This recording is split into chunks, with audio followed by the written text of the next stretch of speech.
Hi everyone, and welcome to the holiday edition of Southside Dodge Rebels this week. I'm Troy Gillard, and it's an episode so special. We have two cameras and two guests. The legendary broadcast duo for your Ready Rebels Hockey Club, the play-by-play man Cam Moon and color man Mike Muller. Guys, thanks very much for doing this week. You're welcome. Cam, we'll start with you. It's been an interesting season so far. Winning streaks, losing streaks, injuries, suspensions, all the like. How best would you try and sum up what we've seen so far? Well, it's almost like we've been able to witness a couple of seasons. The Rebels had that great run early. I get an outstanding start. They're 14-4, 0-1 at one point, and then the injury bug hits them and things go south on them. So it's unfortunate. I mean, if you were to say at the start of the season, would you want to be 500 going into the Christmas break? Probably not. Probably like to be a little bit better than that. Hopefully they're able to weather this storm that is all the injuries and then be able to come back in the second half and make up a little bit of ground and get themselves into the top 8. I don't know how you describe it. Quite honestly, it's the first time I've seen something this extreme where the team plays as well as they did and then have a tough stretch as they did. And not that they played poor. There weren't many games in there where they didn't play well.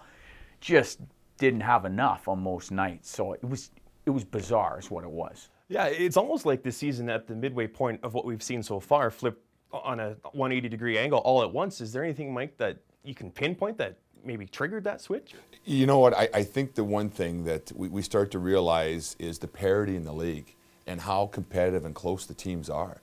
I mean, you're winning games, things are going well, but you're just that close to having it flip and go the other way. And because of the fact with the injuries and some key suspensions at certain times, now the momentum goes the wrong way. The team has struggled with getting out of the start of the games and getting the lead. They struggle late in the hockey game, giving up some goals to lose games. And at the start of the year, they weren't doing that. They were finding ways to win. There was a couple of times Cam and I looked at each other at the end of the game, well, I'm not sure how they won that one, but they did. And on the other side, it's like, I can't believe they lost that game. I mean, they played well. They did a lot of good things, but in the end, the other team scored more goals than they did. So bizarre, oops, there's a couple of different words come to it. Having said that, the work ethic hasn't changed. Commitment from the players and the coaches to play as well as they can, no matter who's in the lineup. The systems, it's all still there. And so the fact is, as it went one way good and one way bad, it certainly can go the other way in the second half of the season.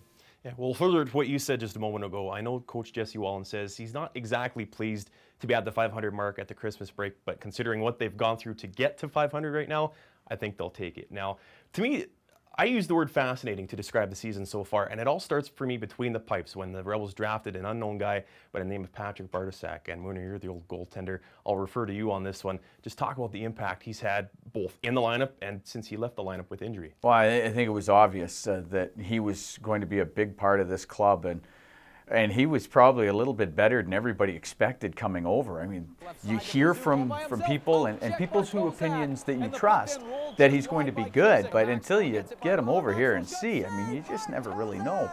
And Patrick was unbelievable and a big part of the team's early success. And I think what really brought that home is that once he was out of the lineup, I mean, the team struggled to get some wins until Devin Dubik came in.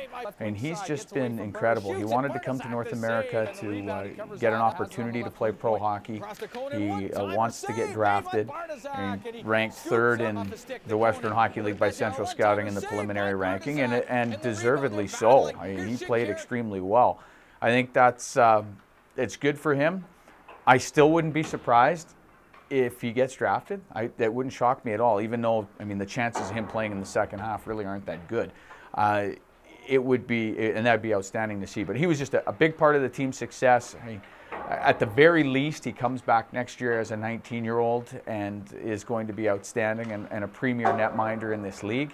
But yeah, I mean, he just had such a big impact early. Great that the team was able to find a guy like Devin Dubik to come in and fill in, but I thought Patrick was not only better than advertised, but a quality teammate. Well, I know when we had one of the goaltender scouts for the Philadelphia Flyers on a broadcast earlier this season, he mentioned they were close to taking him last year when he was still playing in Europe. So hopefully that doesn't hurt him too much, missing most of, well, we hope not all of the rest of the season, but a good chunk of it. Now, staying on the injury thing, Mike, the likes of Adam Kaunbite's Siwak, Borrego, Cowan. That's really been an issue here the last month and a half. You know what? At any time, injuries can certainly have an impact on your team. But I think those guys you just talked about, they're not only key players in the team, they're veteran players in the team. Borrego and Cowan, two of the 20-year-olds. You miss that leadership in the dressing room. You miss that leadership on the bench. You miss those guys being able to calm down the young guys when things start going sideways, as we know they can, especially on the road. And they're not be able to do those kind of things. I think any team, if you took those kind of players out of your lineup, is going to affect your team. Red Deer Rebels and the way the Western Hockey League works, there's no real feed or farm system. There's no farm team sitting down there, oh, we'll call guys up to feed it. You're bringing up listed players out of midget, and some of them were 15, some of them were 16. Hey, going to be good players, going to be great players for this team. At this time, they're not here because they're not ready to be here. But you've got to fill the roster. And missing those players certainly has an impact. We hope we're going to see them back here early on in the new year. And with that, I think with Devin Dubek in net, we saw they won 2 of the last 3, and there's light at the end of the tunnel. Well, I think that's one of the bright spots to come out of this whole thing, too, is that those prospects you alluded to, the Scott Phasers, even the Dexter Brickers and the Connor Bleakleys, they've all come into the lineup and shown themselves pretty good as rookies. So if there's one bright spot at the end of the tunnel, like you say, is that the Rebels have some good prospects coming up through the system. We'll take a quick break. When we come back, we'll chat a little bit more about the Rebels, but we'll also chat about some international play, including the World Under-17s and the World Junior Championships. We'll be right back. Southside Dodge Rebels This Week is presented by Southside Dodge Chrysler Jeep in Red Deer, Alberta.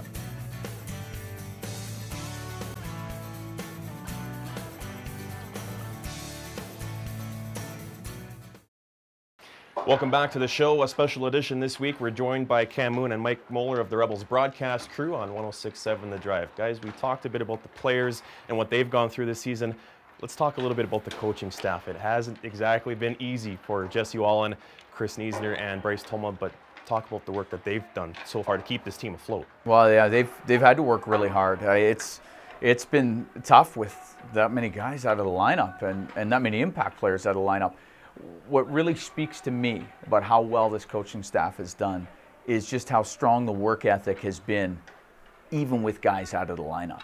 Like, there was that trip through Saskatchewan and Manitoba where Red Deer was severely depleted, yet battled like heck right to the final buzzer in Brandon, in Regina, Moose Jaw, Swift Current. Unfortunately, they came up short on every one of those nights, but they were right there. They were right in the game, right till the end, and it was out of hard work and nothing else but really hard work. And I think the coaching staff's done a great job with that. They've got these guys playing as hard as possible, and I think that's one of the reasons why the team was as successful as they were early in the season. Is that work ethic was the same. They just had a little older lineup, and they got some great goaltending from Patrick Bartaszak, who had a big hand in a lot of those victories. But yeah, you're right. The coaches are being tested, and that's all part of the fun of the WHL is when you get into those injury situations, and sometimes you don't have a full lineup. I mean, there were some nights where the Rebels weren't even dressing 20 guys. I think they've done a tremendous job. Well, and as frustrating as this has been for the coaching staff, Mike, all 3 of them being former Rebels, they're all competitors. Probably a part of them actually enjoying this a little bit. You know what? I think you really see the true test of a coach and coaching staff is under adversity. When things are going well, hey, you're rolling the line, you're throwing guys out there, you're winning games, it's all good. When you get some adversity like they've had, and this has been pretty severe, how do you handle it? What do you do to maintain the positive attitude of the kids? What do you do to maintain your system so that even though you've got guys moving around different lines, you insert different guys into different situations, that you still can have some success and you can still play the game at a high level? And you know what? I think it's a real true reading of the coaching staff and how well they've done and how good of coaches they are. That, they haven't wavered. Jesse Wallen says, whoever's in the lineup, this is the way we play. This is who we are. This is what a Red Deer Rebel is all about. And whether it's a 15-year-old kid or a 16-year-old kid, or we don't even have enough players to field a full team, we're going to play the right way. And like I say, kudos to those guys, because it would have been easy to kind of go, oh my goodness, oh woe is us. They have not done that one iota. And I know chatting not so long ago with Rebels owner and president Brent Sutter, he's still got full confidence in his coaching staff, and they'll be able to get this thing turned around hopefully sooner than later. Guys, the World Juniors are on right now. Obviously, Team Canada looking to win gold here in Alberta. A couple of our guys, things didn't work out so well for them when it came to making the team. Matthew Dumba and Alex Petrovic both eliminated from the selection camp, but maybe just talk a little bit about what you've seen from them so far. I know it's disappointing from them, but they've got a lot of contributing rather to do for this Rebels team the rest of the way. Yeah, they do. I know Matt in particular was hit pretty hard by the release, and when I thought about it, it's probably the first time in his life he's ever been released from a team. So hit him pretty hard, and in Alex Petrovic's case, he just rolled with it because Alex tends to roll with things pretty well.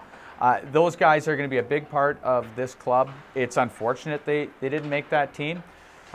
In Matt's case, I mean, he was the only 17-year-old that was invited to the camp. That in itself is a tremendous honor, and it's asking a lot for a guy like that to make that team. In Alex's case, I mean, he was right there.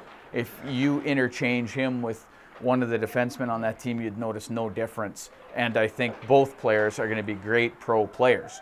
That's down the road. For the right now, they both know they play in the top 4 on the back end for the club. They're going to play a lot. They both are a big part of the power play, and when they weren't around, you really noticed it on the power play. With Alex, sort of sets things up, and they set things up to Matt to get a big shot away. So I think they'll both be able to rebound quite well. And the bright spot for the Rebels organization, they still do have 2 young guys going off to play internationally, because we've got Cale Detzel and Corey Mietmike that are suiting up for Team West at the U17s. And what a great experience for these players. A lot of them, this will be their first opportunity to play in an international style hockey tournament. They get to play with some of the better players at their age group, representing Team West or Team Pacific, and play in a real high caliber tournament. There's going to be some pressure. There's going to be some responsibility to do as well as you can. But it's a good thing, and I think they're going to come back to the Red Deer Rebels with the experience from that, and realize that hey, this is a good part of my hockey junior career, and hopefully I'll get an opportunity to maybe have a chance at qualifying for the World Junior Championship team as Dumba and Petrovac did. So this is a stepping stone, and Hockey Canada does a good job of getting these kids in that kind of a surrounding so they have some success when the tournament does come out. Finally, guys, we have about a minute left. Any way whatsoever to predict what this Rebels team is going to be able to do in the second half of the season? No. I think they'll climb into the top 8. I think they will make the playoffs. I don't think it'll be easy. I think it's going to be a real test for this team. But once they get the guys back, I think we'll start to see some W's pile up. Yeah, and I would agree too. I think the team that we saw at the start of the year, and Bartozak, if he's not able to come back, Devin Dubek looks like he can fill that role. The personnel they had at the start of the year was a team that, they won 11 out of 13 games at one point.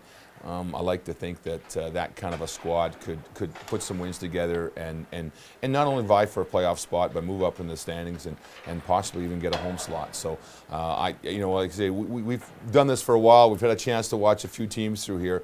I feel good about this team. Guys, thanks very much for doing this. Happy holidays. We'll see you starting on the 27th for more game action. Yes. Yeah, sounds good. Yep, looking forward to it. Yeah. That does it for our special edition of Southside Dodge Rebels this week. We'll see you next time.